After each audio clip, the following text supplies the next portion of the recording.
Hey guys, tonight we're drifting back, way back, to the scorched sands and glimmering riverbanks of ancient Egypt. Picture it. The Nile murmurs under a gold-tinted sky, palm trees sway in a lazy breeze, and somewhere beyond the sun-baked horizon, a royal child opens his eyes in a palace scented with lotus and old stone. He is not just a baby. He's a god now, or so they say. His first cries might echo through marble halls, but the world he's born into isn't cushioned with love and lullabies. It's cold, rigid, and absolutely obsessed with divine perfection. So, before you get comfortable, take a moment to like the video and subscribe, but only if you genuinely enjoy what I do here. And if you feel like sharing, post your location and local time in the comments. I love seeing where you're all listening from. Now, dim the lights, maybe turn on a fan for that soft background hum, and let's ease into tonight's journey together. From the moment you take your first breath as Pharaoh to be, you're no longer a person, you're a symbol. The living Horus, a walking fusion of man and God, destined to balance the universe, crush chaos, and look flawless while doing it. No pressure. You're barely out of the womb, and already the court astrologers are scouring the sky for omens. Scribes are copying your birth date onto papyri with trembling hands, and old priests mutter spells over your swaddled body. Your name will be spoken in temples, etched in stone, and possibly chanted by thousands. Sounds glamorous, until you realize you can't sneeze without someone interpreting it as a sign from the heavens. Childhood is not childhood. You don't toddle through muddy puddles or eat dates until your face is sticky. You sit upright, legs crossed, eyes trained on ritual recitations as stern tutors drill you in hieroglyphs, geometry, and the mot. The divine balance of truth, order, and justice, a concept you're somehow responsible for, at age 5. And gods forbid you get a cold. Any cough, wheeze, or sign of weakness must be hidden. After all, how can a god get sick?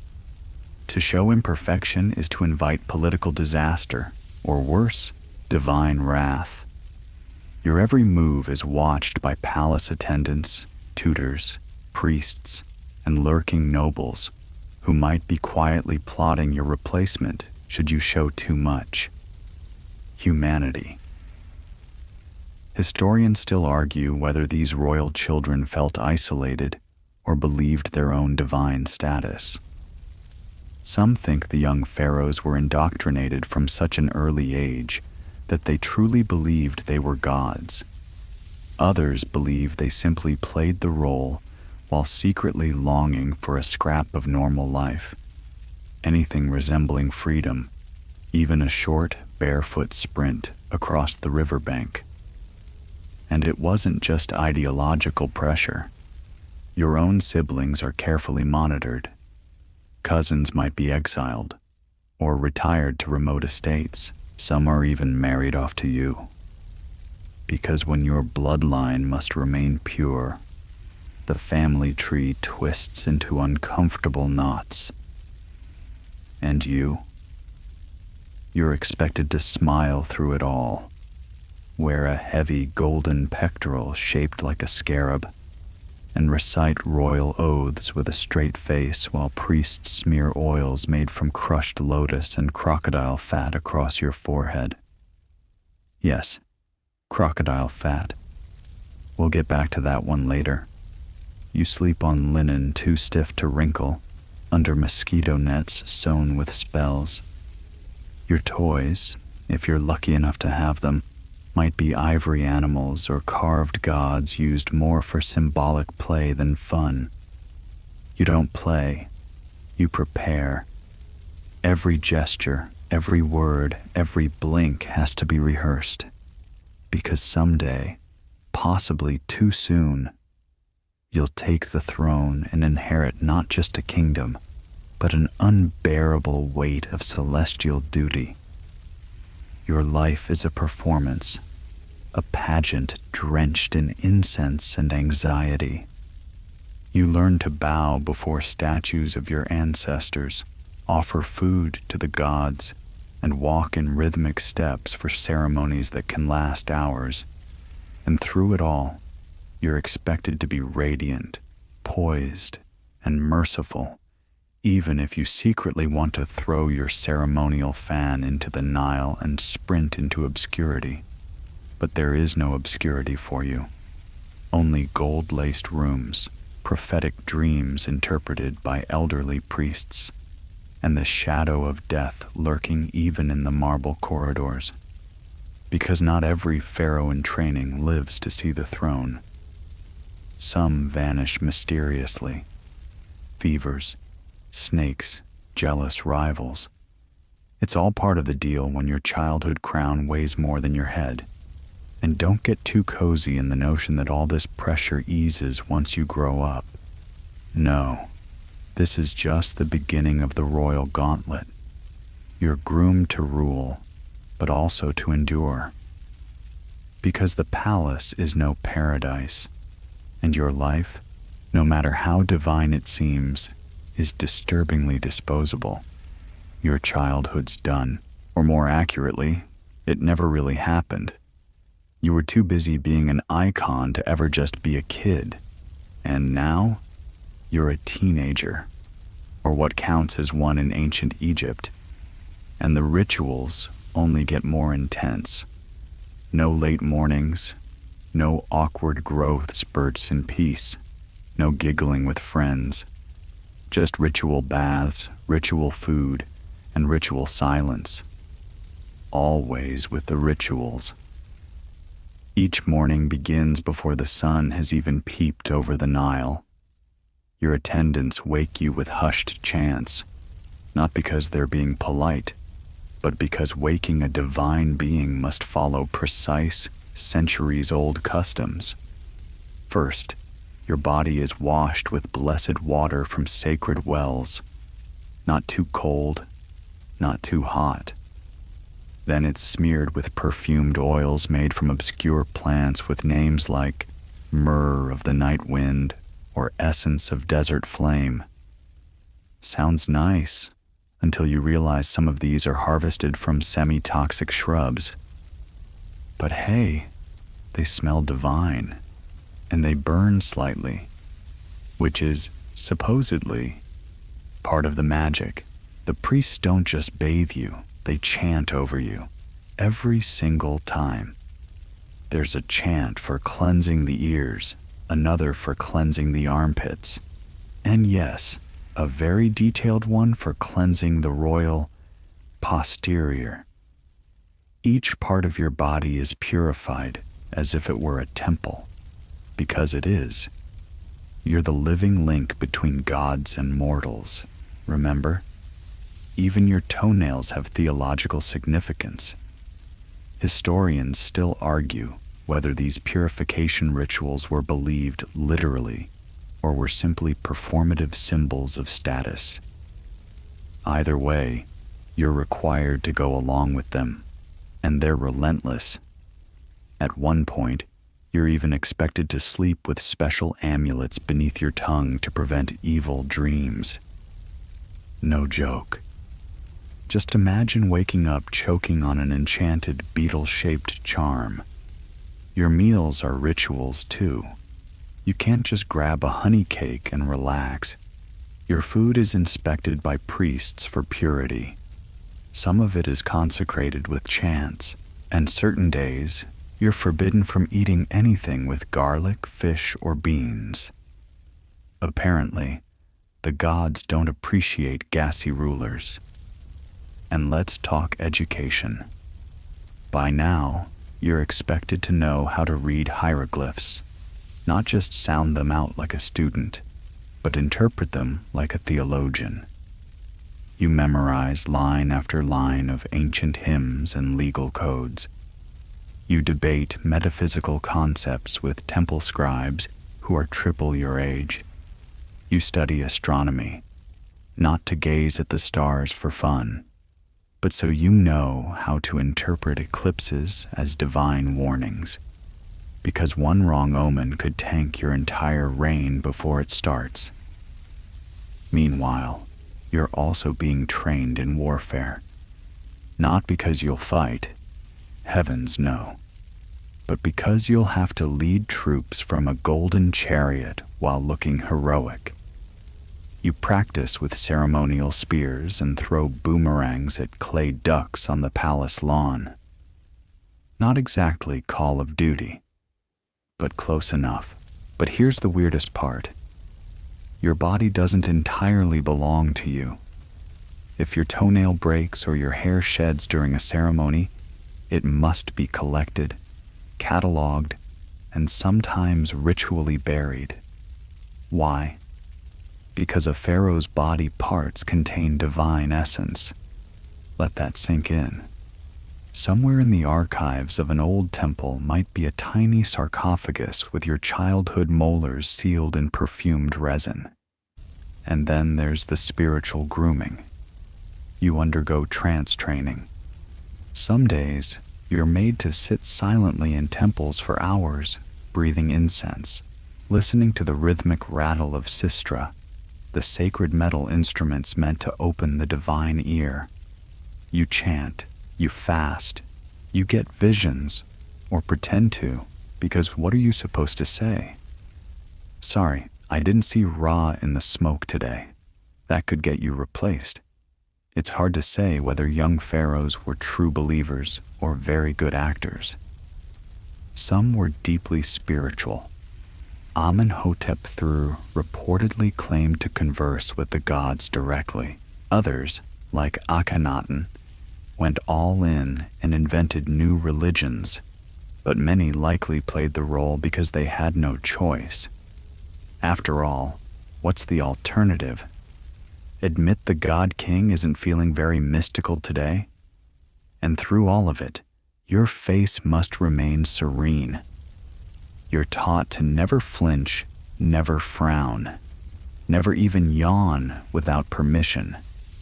Your instructors slap your posture straight if your shoulders sag. You're told to float when you walk, to speak like honey pouring over polished stone. Meanwhile, all you want to do is pick your nose and escape to the roof with a jar of dates and a reed flute. By the time you're declared ready to rule, you've been fully transformed, shaved, oiled, scented, polished. You know how to kneel before the gods with the exact number of toe angles. You've recited the 42 negative confessions of the Book of the Dead so many times you can hear them in your dreams. You are perfect. On the outside. Inside?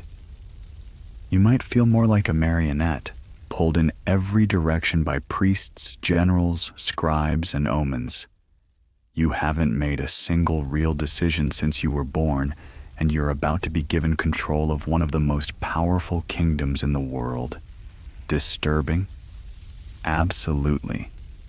But hey, at least the next phase comes with more gold. You'd think that by now, shaved, polished, spiritually marinated, you'd be allowed a little comfort.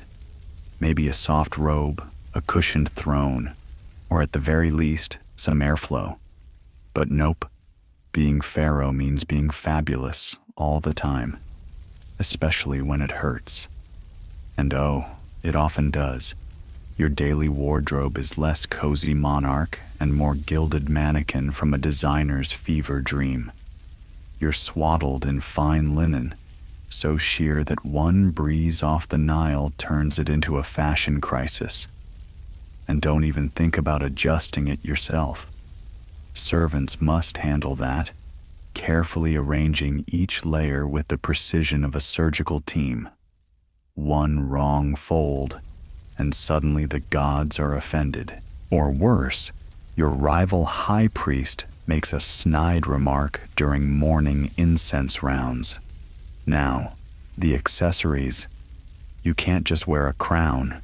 You wear crowns, plural.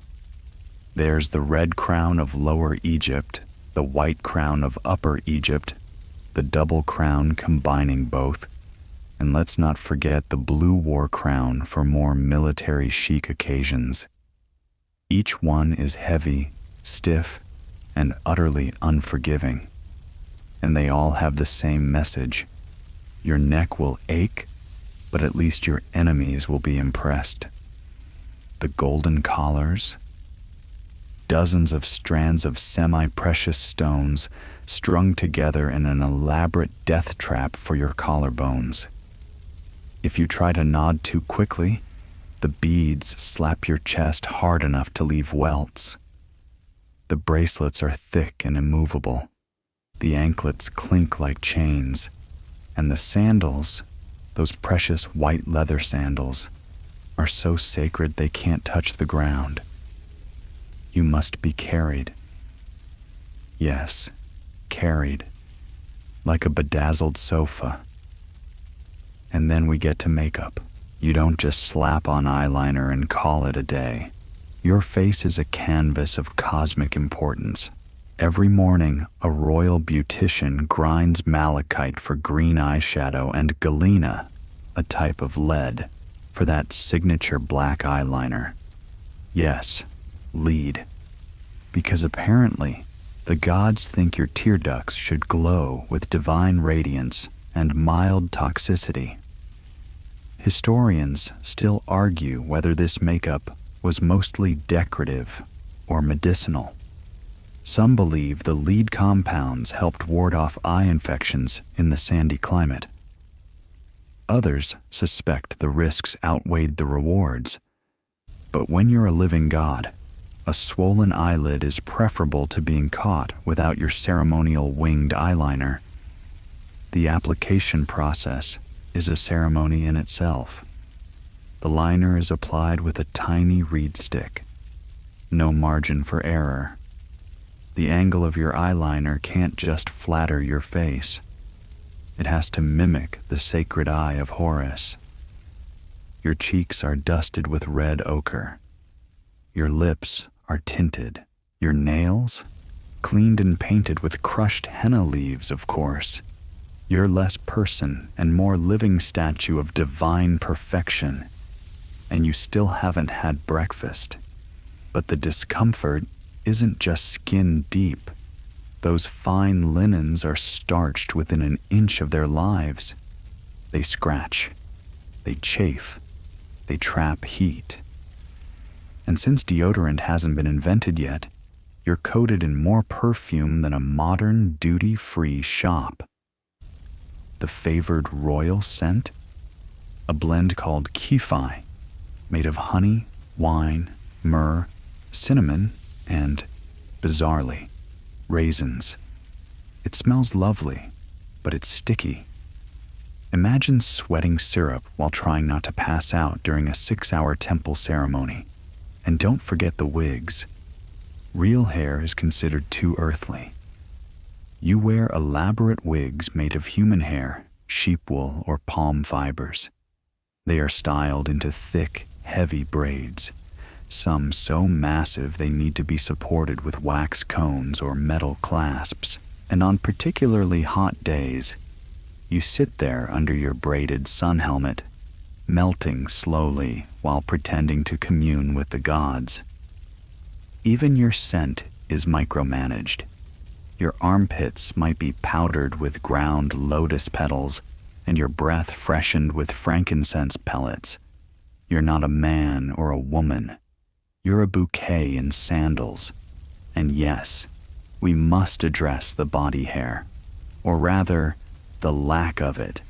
You're expected to be as smooth as a marble obelisk.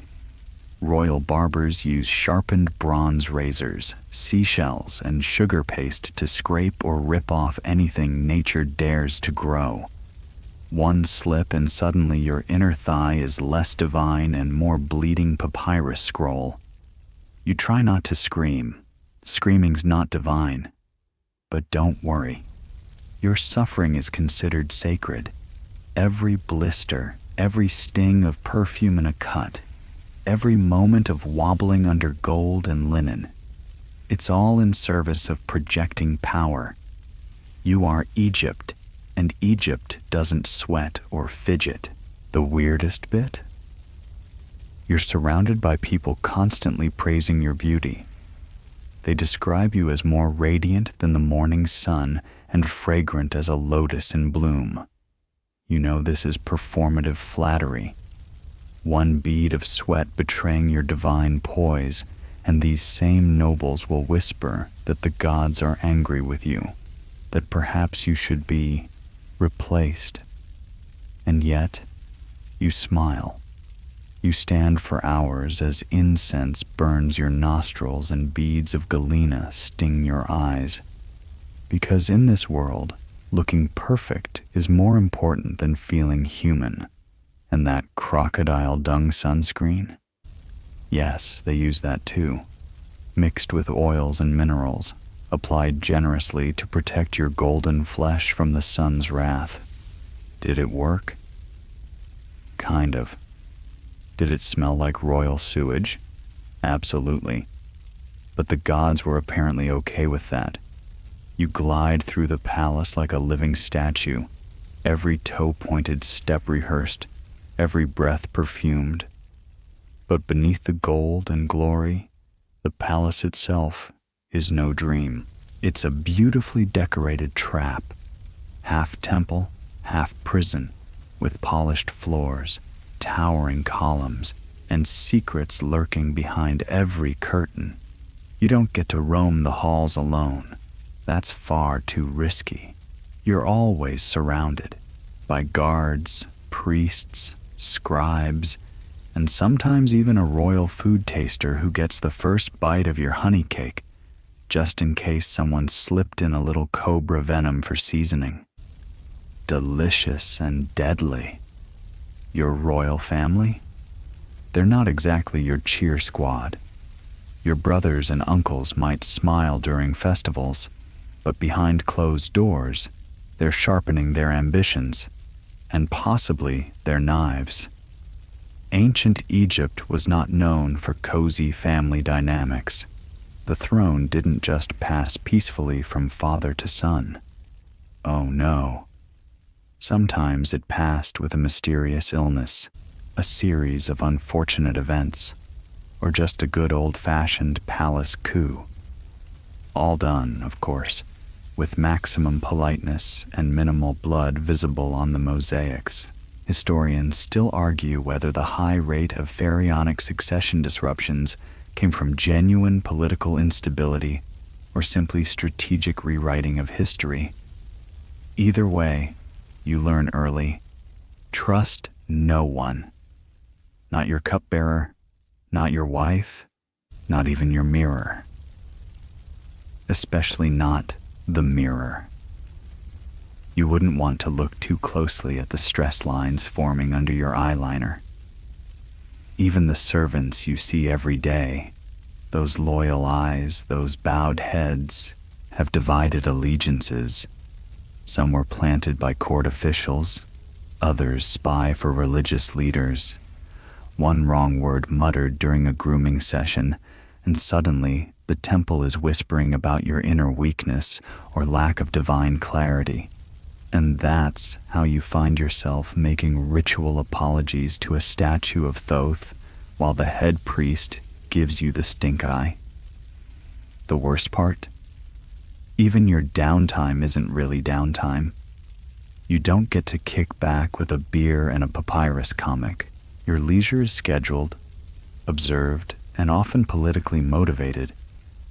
You might take a boat ride, sure, but you're accompanied by 24 guards, a flotilla of servants, and a choir singing hymns about how great you are. It's like trying to relax in the middle of a corporate performance review with musical accompaniment.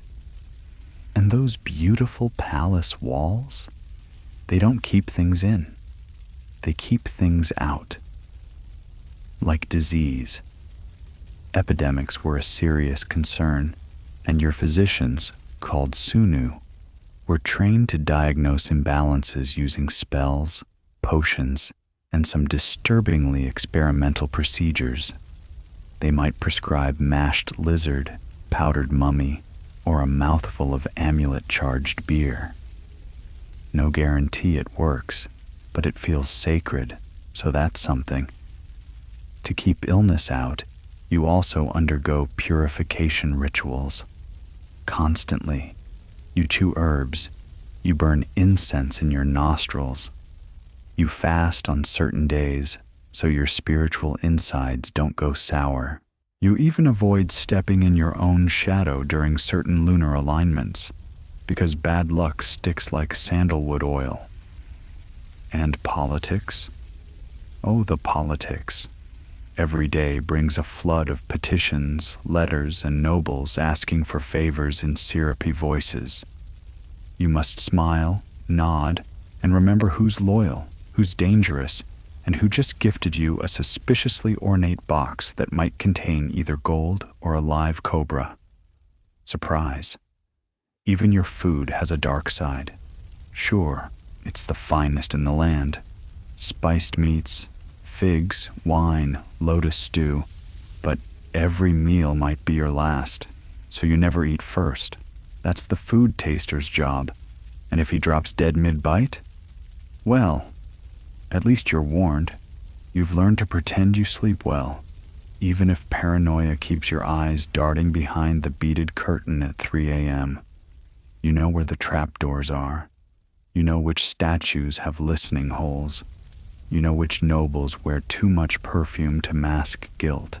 And you definitely know never to turn your back on your mother-in-law, who has suspiciously well-informed opinions on dynastic succession. And through it all, you're expected to embody serenity. Even when a diplomat offers you a gift shaped like a crocodile with human teeth. Even when your priests report that the ibis of Thoth fell over during a storm, and now everyone's debating whether the gods are furious or just playing tricks. Even when your cousin's been moved to a distant estate and no one's allowed to say his name anymore. So you smile. You sip your taster-approved wine. You sit perfectly still on your throne for hours as painted servants fan your glittering face. And inside, you count the hours until the sun sets, and you can retreat to your chambers, where you'll find a scorpion on your pillow and a letter sealed in wax that simply reads, "The gods are watching, always." Morning begins again, because of course it does, and the gods apparently don't care that you only slept for 3 hours under the watchful gaze of 20 sacred statues. The sunlight peeks through slitted stone windows, filtered through linen drapes embroidered with spells to ward off evil dreams. Not that it helped. You dreamed you were swallowed by a crocodile in a wig. Standard stuff for someone with divine responsibilities and no actual free will. You're up before the first bird calls, standing barefoot in chilled water scented with lotus and mint, undergoing yet another purification bath. The water is freezing, the priest chants are drone-like, and the soap smells like regret and embalming resin. Today's going to be a long one. Your daily duties aren't just ceremonial. They're endless, exhausting, and very, very precise. Every morning begins with temple offerings. You're not just dropping a few figs on an altar and moving on. No. You must personally present gifts to the gods, or rather, you must pretend to, while your priestly entourage arranges fruit pyramids, douses everything in incense, and murmurs lines from the pyramid texts with theatrical solemnity. You're expected to touch each offering as if it came from your very essence. A loaf of barley bread? Lay your hand upon it. A pot of honey? Gently smear a dab on the sacred altar. A roasted duck? Smile serenely while wondering if anyone will let you actually eat it later. Unlikely. Every gesture is choreographed. The way you lift the incense cone, the number of times you blink before placing it, whether your pinky finger twitches during the offering. All of it is scrutinized for omens. Did you drop a date? The gods might be displeased. Did your left sandal squeak during a prayer? That's a bad moon rising. Historians still argue whether these rituals truly influenced daily decisions or were simply spiritual theater to reinforce the pharaoh's divine role. Either way, you don't get to skip them. One missed offering and suddenly there's a drought, and guess who the people blame? Not the weather, you. And these aren't quick affairs. Some ceremonies take hours. You stand for long stretches in torch-lit chambers thick with incense smoke, reciting praises to gods who have more titles than an overachieving house cat. You chant to Ra in the morning, Osiris at noon, Horus at dusk. By nightfall, you're humming hymns in your sleep. After the temples, it's time to administer justice, which sounds noble, but really means sitting on an impossibly uncomfortable throne, while nobles bicker about irrigation rights and scribes argue over stolen cattle. Everyone expects you to deliver wisdom like Thoth himself, even though half the time you're wondering if that scratch on your arm from the golden armband might get infected. And speaking of justice, your word is literally law. If you say a man is guilty, he's guilty. If you say the Nile will flood, everyone starts building boats. That's a lot of pressure for someone whose morning started with a sneeze interpreted as an ill omen. Of course, you don't rule alone. Your viziers and priests constantly whisper advice, some of it helpful, some of it terrifying. One suggests a tax on garlic exports to fund temple renovations. Another wants to launch a military campaign against a neighboring tribe because they looked suspiciously toward the sun. You nod, smile, and make a mental note to never leave your wine unattended around that one. And then there's your public appearances. You ride through the city in a chariot, waving at citizens who throw petals and prayers in your direction. Children shout your name. Elders weep with reverence. And deep down, you wonder how many of them would cheer just as hard if your younger brother took your place tomorrow. You're constantly watched, not just by people, but by the gods, or at least by people who claim to speak for the gods. Any misstep can be spun as divine disapproval. A poor harvest? You angered the deities. Floodwaters too low? You blinked at the wrong constellation. An eclipse? Well, now everyone thinks you're cursed. And let's not forget the omens. Birds flying backward, crocodiles climbing riverbanks, a cat giving birth to a three-tailed kitten. These signs are cataloged and interpreted by temple astrologers, who then hand you scrolls filled with cryptic warnings like, "Do not bathe during the 8th hour, lest the sky drink your essence." So you don't bathe during the 8th hour, just to be safe. But your most sacred duty comes at sunset, when you must enact the eternal battle of Ra against the serpent of chaos, Apep. Through rituals and symbols, you assist the sun god in fighting off darkness. You chant, you burn scrolls, you stand by a sacred brazier and stare into flame while imagining cosmic serpents hissing in the void. You don't get days off. You don't get to opt out. You are the beating heart of Egypt. The world turns because you keep it balanced. At least, That's what everyone says, and maybe they're right. But tonight, as you climb into your stiff ceremonial bed and listen to the distant sound of crocodiles splashing in the Nile, you wonder, just for a moment, what it might feel like to be a farmer instead.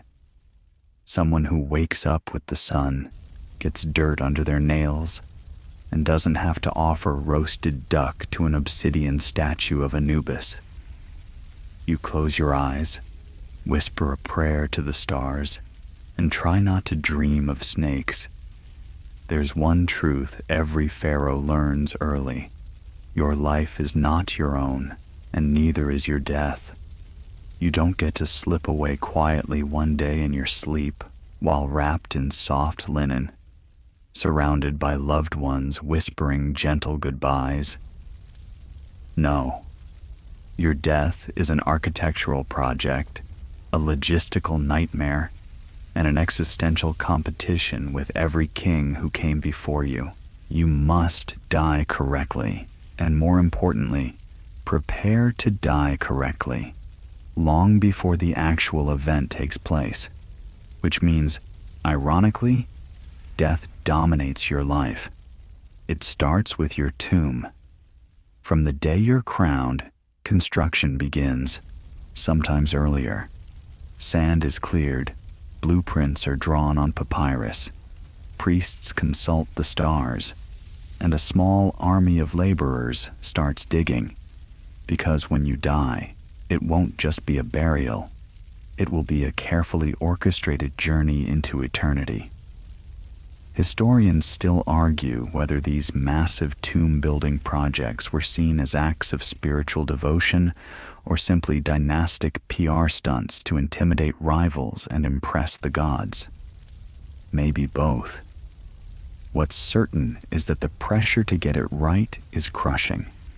If your tomb is unfinished when you die, your soul risks being lost in the underworld, or worse, mocked by future generations for having a lopsided pyramid. So, you commission artists to paint elaborate scenes on your future tomb's walls. You, victorious in battle. You, receiving offerings. You, smiting chaos with an ornamental mace. It's like curating your own Instagram profile for the afterlife, except it's made with crushed stone pigment and divine symbolism, not filters and hashtags. Meanwhile, artisans carve magical texts into your sarcophagus, designed to protect your soul from demons, serpents, and the dreaded devourer of hearts, Ammit. These spells are specific. If you forget even one critical incantation, you could end up as spiritual lunch in the Duat, the Egyptian afterlife. And the embalming process? Oh, it's not simple. You're mummified by a team of specialists who know exactly where to make incisions, which organs to remove, and how to chant the appropriate apologies to your liver. Your brain is pulled out through your nose with a hook. Your internal organs are dried and stored in canopic jars, each guarded by one of Horus's 4 sons. Yes, even your kidneys get divine babysitters. You might think, well, at least I won't be conscious for that. But you'd be wrong, at least symbolically. Your soul is believed to hover nearby, watching every step, every mispronounced chant, every clumsy embalmer sneeze. If someone slips up, your afterlife could be compromised forever. To prepare, you must also write your Book of the Dead, a personalized guidebook filled with spells, passwords, and spiritual cheat codes to navigate the underworld. Some of it is standard. Don't let your heart betray you. Know the names of every gatekeeper. Avoid giant snakes. But some parts are oddly specific. Like spell 36, to repel a crocodile who comes to take away your magic. That's real. And just in case something goes wrong, You commission backup statues, shabtis, tiny servants meant to wake up and work for you in the afterlife. Want to relax forever in the field of reeds? Better have at least 400 of those figurines tucked into your sarcophagus, just in case eternity gets labor-intensive. Then comes the funeral itself, which is less about mourning and more about cosmic choreography. Your death is reenacted as a sacred drama. Mourners wail, some of them are hired professionals. Priests chant, and your body is dragged in a golden boat across the desert sands. Offerings are burned, animals are sacrificed. At one point, a high priest literally touches your mouth with a chisel to open it so you can breathe and speak again in the afterlife. It's called the opening of the mouth ceremony, and yes, it's as creepy as it sounds. But don't assume peace comes after all that. Your tomb, no matter how sacred, is a magnet for looters. They don't care that your coffin is sealed with divine symbols or curses. Gold is gold. And a tomb filled with treasures is basically an ancient Egyptian help yourself sign to future grave robbers. Some pharaohs tried to outwit the thieves. They built decoy chambers, secret passages, traps. They wrote curses on the walls threatening death, disease, or 1,000 scorpions in the bladder to anyone who disturbed their rest. Didn't help. Most tombs were looted within a century, some within decades.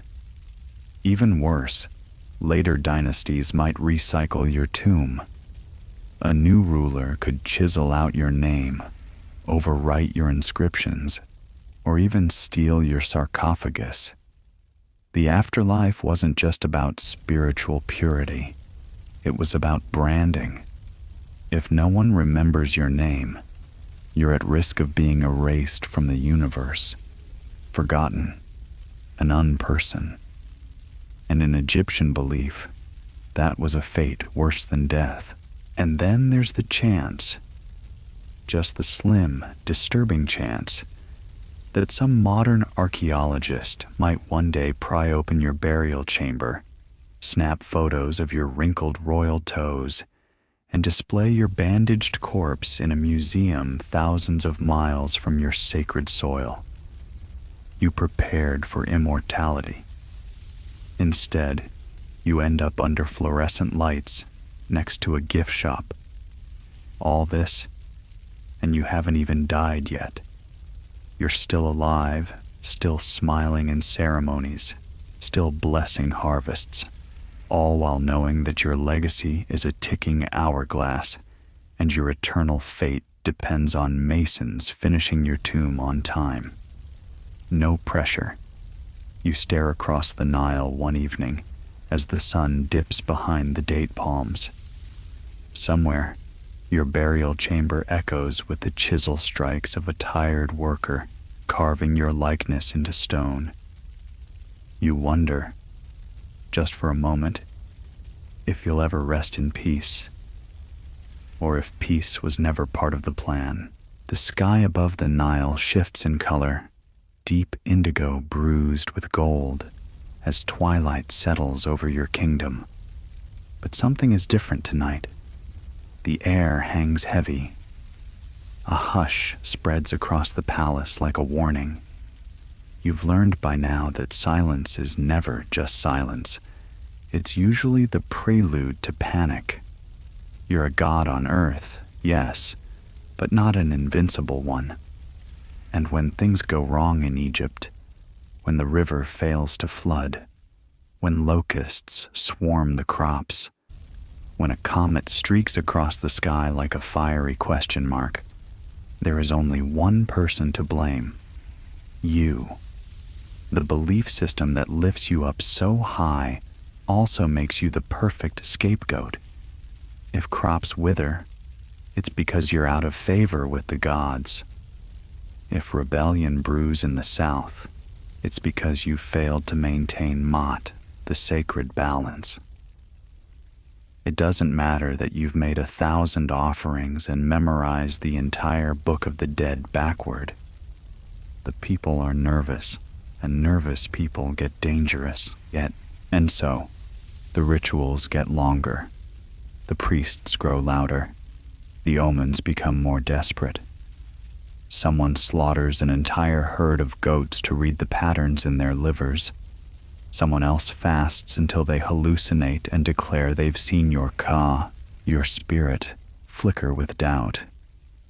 You perform public penance in front of a golden statue of Osiris, while secretly wondering whether your breath still smells like lotus or raw fear.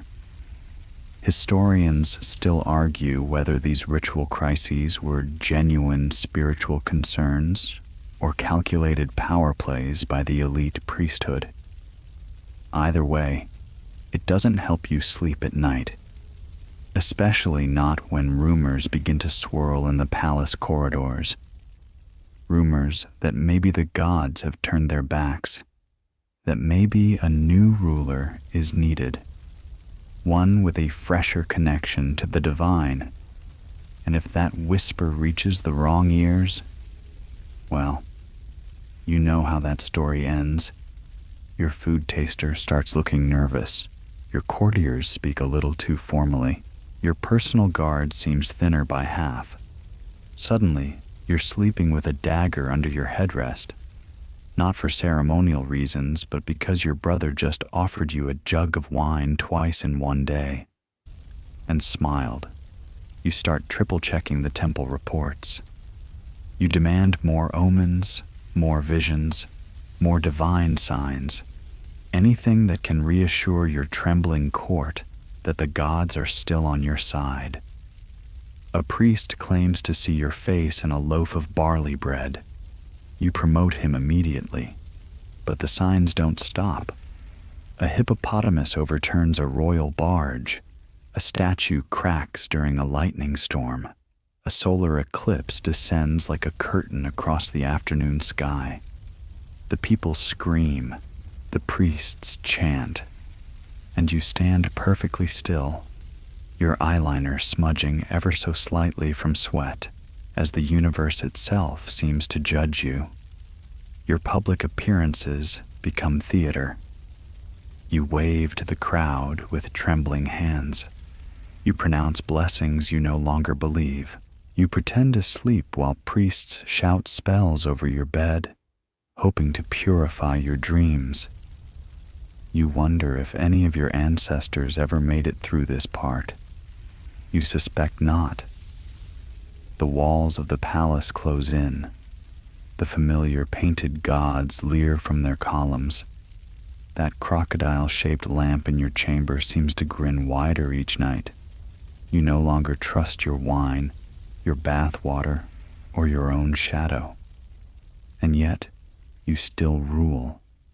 You still wake, recite the 142 names of Ra, make your offerings, and try to ignore the way your heart races when the moon turns red. You still sit through judgment sessions, even when your voice shakes. You still oversee tomb construction, which is looking more and more like an urgent deadline. And then one day, a messenger arrives, quiet, pale, trembling. He carries news from the Delta. The northern garrisons have rebelled. The generals are unsure. The gods have not spoken. Or worse, they have, and they said nothing. Your courtiers await your reaction. You nod calmly, send out scouts, and announce a public feast to honor Amun. But inside, your mind is racing, because you know the pattern. You've studied it since childhood. Droughts, omens, rebellion. Then the whisper of regicide, and the quiet arrival of a cobra in someone's headdress. You start spending more time in the temple sanctuaries, whispering prayers that are less formal, more frantic. You light your own incense. You make private offerings, things no one else will see. hair clippings, fingernails, personal tokens you hope the gods will understand. But the gods are silent. And one night, as the breeze stirs your linen sheets and the scent of crushed lilies floats in from the courtyard, you wake to the sound of footsteps, too light to be guards, too careful to be innocent. You don't move. You pretend to sleep. One hand inches beneath your pillow toward the ceremonial dagger that hasn't felt ceremonial in weeks. The door creaks, a shape looms, a breath is held, but then, nothing. Just the rustle of fabric and the scent of lotus retreating. The next morning, everything is normal. No mention of intruders, no confession, no blood. Just you, still alive. For now. You put on your headdress. You smile. You raise your hand to bless the crops that may or may not grow this season, and you whisper one final prayer. Let the gods look away, just for a little while longer. And then, eventually, it happens. Not in a grand ceremony, not with trumpets or divine lightning, but in quiet. Perhaps you're simply old, worn thin by decades of rituals and rumors, by gold that feels like lead, by 1,000 offerings made to silent gods. Or perhaps you were helped along, gently, by one of the many smiling faces you've trusted too long. A tincture slipped into your wine, a puff of something bitter in the incense. You'll never know. What matters now is that your chest tightens. The world spins. You lie back on the ceremonial bed, its carved lion's feet grinning up at you, and you realize this is it. The journey to the west begins. Of course, you don't just die. That's far too simple for a pharaoh. No, you begin transitioning. That's what the priests call it. Your heart might have stopped, your lungs might be still, but your legacy, your soul, that's just getting started. The palace erupts into sacred panic. Wailing begins instantly, loud, dramatic, orchestrated. Professional mourners claw at their faces while priests smear ashes and speak of cosmic realignment. The royal embalmers are summoned. They arrive with knives wrapped in linen, prayers painted on their palms, and expressions so serious they seem carved from limestone. Your body is taken to the preparation chamber, deep within a sacred complex. Your chamber has no windows. The air is thick with natron, incense, and secrets. First comes the washing, purification with palm wine and Nile water. Then the internal work. The organs come out first. The liver, stomach, lungs, and intestines are carefully removed and embalmed separately. Each is placed into its respective canopic jar, watched over by the sons of Horus. Duamutef, Kebesenuef, Happy, and Imseti. Friendly names for guardian spirits who now babysit your insides. And your brain? Out it comes through the nose, via a hooked tool that scrapes the brain into a goo that's pulled out or left to liquefy and drain. It's not pretty. It's not dignified. But apparently it's necessary for spiritual purity. And besides, who needs a brain in the afterlife? Historians still argue whether the brain was truly seen as useless or simply too delicate to preserve. Either way, it ends up discarded, while the heart, the seat of the soul, is left inside. Unless they take that too. Sometimes they did. Oops. Next, your body is packed with drying salts and left for over a month to dehydrate. During this time, you're anointed, prayed over, and checked regularly for leaks. It's like being cured like a ham, but with divine significance.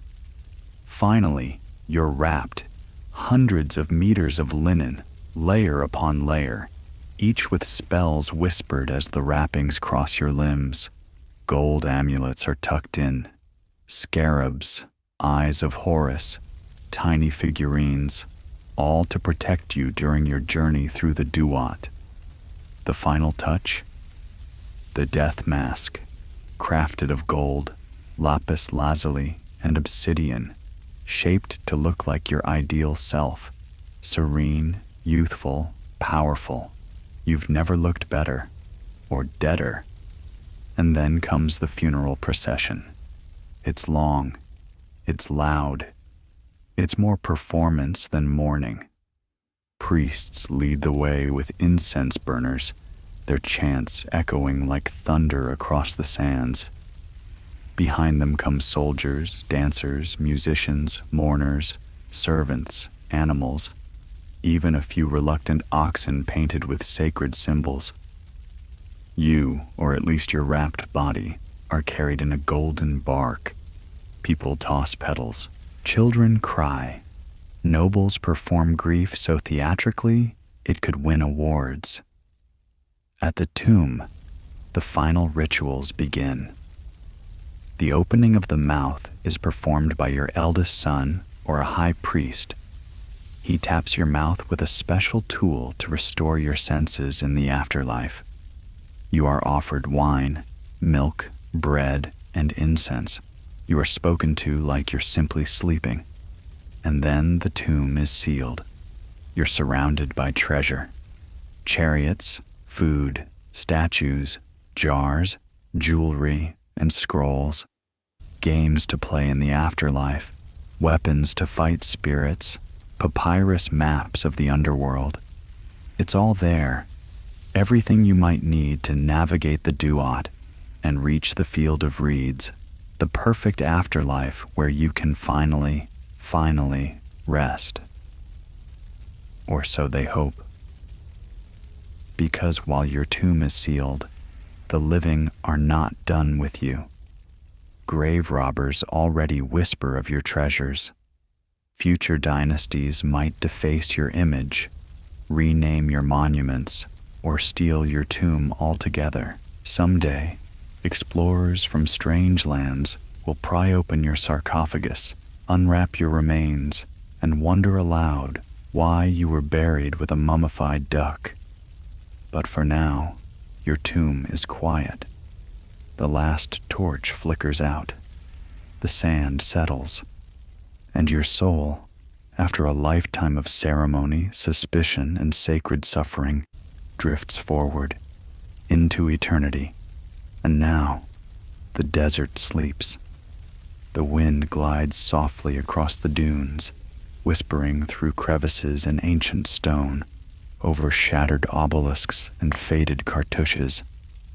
Somewhere beneath that sand, beneath thousands of years of time and silence, a pharaoh still lies wrapped in linen, curled in gold, dreaming of eternity. You can almost feel it, can't you? The slow, still hum of a world that once believed the stars could be read like scrolls, that gods walked among mortals, and that a single heartbeat, yours, was the center of the cosmos. But all that grandeur, all the divine crowns and painted tombs, rests now in stillness. The rituals are long since ended. The servants have gone. The temples have crumbled. What remains is the memory, the strange, haunting truth that behind the shimmering walls of palaces and pyramids was a life of isolation, ceremony, fear, and duty. Always duty. And maybe, just maybe, there's peace in knowing that even gods, those burdened with crowns and impossible expectations, were human after all. They struggled, they doubted, they tried. So now, just breathe. Let that ancient heat dissolve into a distant hum, like drums beneath sand. Let the stories fade like the last rays of sun over the Nile. The tomb is sealed. The journey is done. The stars turn above as they always have. And you are safe. You are still. You are drifting. Good night, traveler.